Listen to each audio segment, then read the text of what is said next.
Hey guys, Aquabike Guy here, and wanted to give you a little update here on what's been going on with me. It's been, I guess, 3 weeks since I posted, and some interesting stuff's happened, and give me a lot of reflection and to thinking on that. And the main thing that's happened with me is I ended up developing this mystery hip inflammation.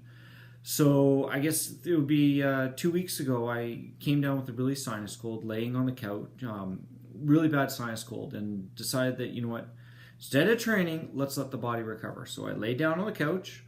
My wife took the kids away for the day, gave me a kind of a nice day just to kind of lay on the couch, and I woke up about halfway through the day, and my hip was absolutely killing me. Couldn't figure out what I had done. There was no acute injury. It wasn't like I was on the bike and I hurt it, or I was out walking or running or swimming and I did anything, slipped or fell. Just flared up with the sinus cold that I got. So ended up taking a day off work and going to see the physio, going to see a doctor actually, and got anti-inflams for it. It got that bad I couldn't even walk. I was hobbling around with a cane for a whole week. It was quite the thing. Didn't train at all. But yeah, the anti-inflams and a little bit of physio, and my hip's good as new now, and I'm ready to go. But it was like kind of scary there because it really really put me in a really bad place mentally, and that's kind of what I want to talk about today. Is just this mental mindset when we set ourselves up as athletes for success, and how do we deal with the bumps in the road that come our way. Like I'm telling you, I was sitting there like. My doctor had me worried because we didn't know what it was. There was all kinds of blood tests and x-rays going on. I was like, do I have cancer? Do I have lupus? Do I have an autoimmune disease? Am I dying? I got like 3 weeks to live, and my life's over. And then it was, what about Denmark? Like, all of this training that we're putting together and putting through in this big plan, this 2-year plan to be ready to compete on the world stage in Denmark this year, and that kind of started going through my head, and I got a really dark place mentally, and really depressed, really quiet, and everyone's like, oh, you're quiet at work, people are worried, quiet, and not myself, and really down, not feeling really good.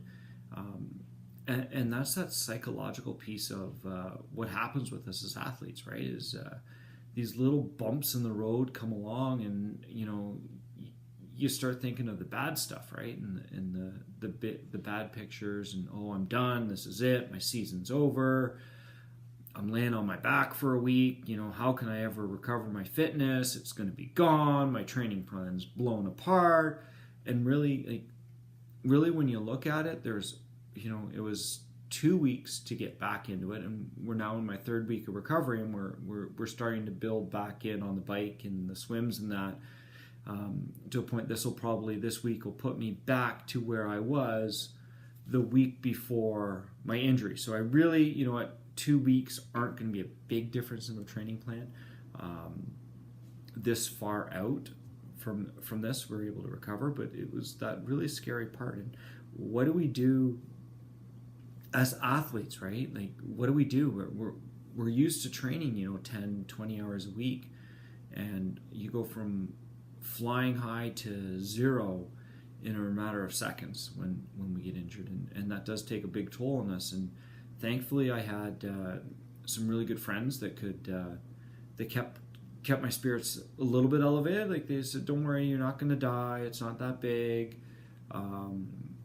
This isn't life changing. You're just going to modify your program." And we started talking about modifications and how we're going to modify, how we're going to get ready, because really, in the end of it, we really don't know what happened. We don't know what the hip was. All we know is that the muscles in my hip got inflamed. The anti-inflams took it down. We built back the cycling distance and cycling strength so that we could get going, and really that's what it is. We don't know what it was. Could have been overuse. My brother likes to joke about this, is I need to take sleeping for a day on the couch out of my training program and not put that as part of my program.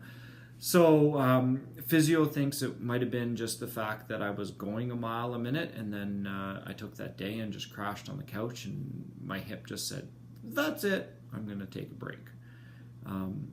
But mentally, there it's tough, right? Like, you've got to start sitting down, and once, I think the biggest thing is once you know what's wrong, you can create a recovery plan, right? And that's the biggest thing, is what's your plan going to be? Because that's what got it through. That's what helped me get through it, is creating this plan. Okay, as soon as I can walk, I'm going to get in the pool. Okay, so let's try the pool for a session. Okay, we're going to do like a 1,500-meter swim in the pool. Okay, the pool went well. Okay, good. Let's try a 3K swim. Okay, good. 3K swim went well. Okay, now let's try a 30-minute low intensity bike ride. That's really, just to kind of work the legs. Okay, that felt well. Let's try an hour-long ride. Okay, that went well. Now let's up the intensity a little bit. Let's try an hour-long ride, but have a stronger, a higher intensity. So we look at TSS scores, right? So, let's do a 30-minute ride at a 13 on our TSS score. Okay, that went well. Now our 60-minute ride is going to be at a 40 TSS. So, okay, great, that went well. So let's do an hour now at, say, 75 TSS. And to the point now where we're at, okay, let's do a 2-hour ride at 120 TSS and see how that feels. And everything felt great. All the workout is steady state on this recovery. We're not...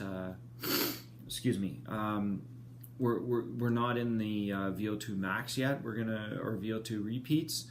I think I'm gonna stay away from those this week and add them in next week, and see what we can do with VO2 repeats, and probably do 1 minute. We'll do 1 minute VO2 repeats. We'll stay away from the 3-minute VO2s for now, just to kind of build that body back in. We're testing the muscle fibers and that. So.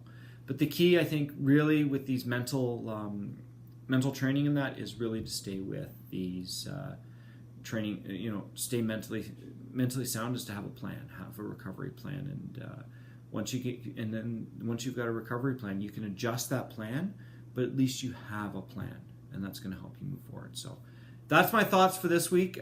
Stay tuned. I'm going to have another show coming up. And we're going to talk about some other cool stuff. So anyways, happy training, guys, and look forward to seeing you on the course. Bye for now.